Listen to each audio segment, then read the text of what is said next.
Здравейте на всички, добре дошли в една нова история. Аз съм Вицуеди и искам да кажа отново няколко неща преди да започне клипа. Първо искам да ви благодаря за подкрепата и за 450 села. Наистина за вас може да е малко, но за мен е много. И просто съм супер щастлив, че не спира да се качват. След това искам да спрете да ме питате глупави въпроси. В описанието е написано с големи букви. Прочети преди да питаш. Всичко ще ти стане ясно. В смисъл, не се карате.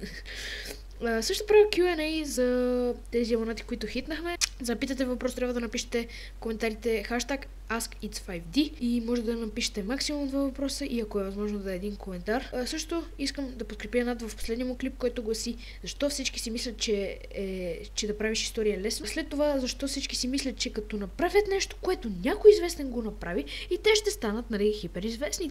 Също искам да питам, след като Над ми шаут-аут на канала, наистина доста хора почнаха да правят истории. Загледах се, нали, исках да проверя какво става, но намерих една две качествени, смисъл от 100 сигурно. Всичко друго е за реклами, за съп и някакви измишлют. Също е full of монотонни звуци, като и тем подобно. Също Над каза много вярно нещо за измислените истории. Попаднах на доста такива, ами пичове личи. Та нека да не се бавим повече и да продължим с историята. Всичко се случи на края на миналата учебна година. Нали, аз вече съм си завършил отвътре и съм айляка, но не бях на училище. Имах и гадже, да, пичове, имам социален живот.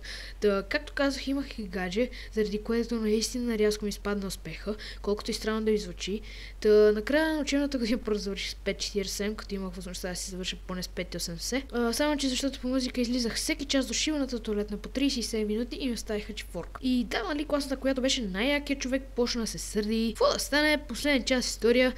Тогава имах история вторник и сряда и това беше вторника. И последен час харабията вече съм уж свършил даскал.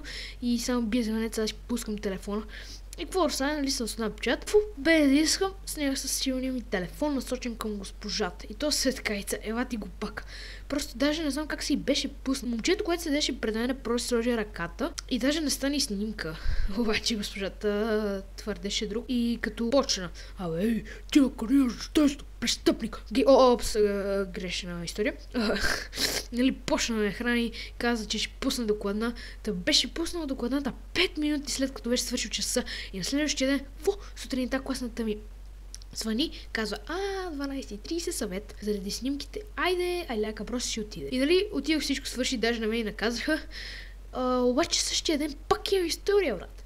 И това ми беше последния ден, тъй като ме оформят, мога да си взема бележка за отсъствие от отбора и да не ходя на училище до края на годината, което е супер якото. Да, пак последен час, доста от класа го нямаше и нали свърши урока, което седеше до мене. Почнахме да се лигавиме и той просто реши да си сложи шибаните крака върху мен и да запее Азис. По тази причина ни изгониха от час, като аз бях с 5 неизвинени, а трябваше да имаш 4 за наказание. А класата, нали, ми спести едното, не ме прати за наказание. Все пак наехта класна. И така това ми беше в детството.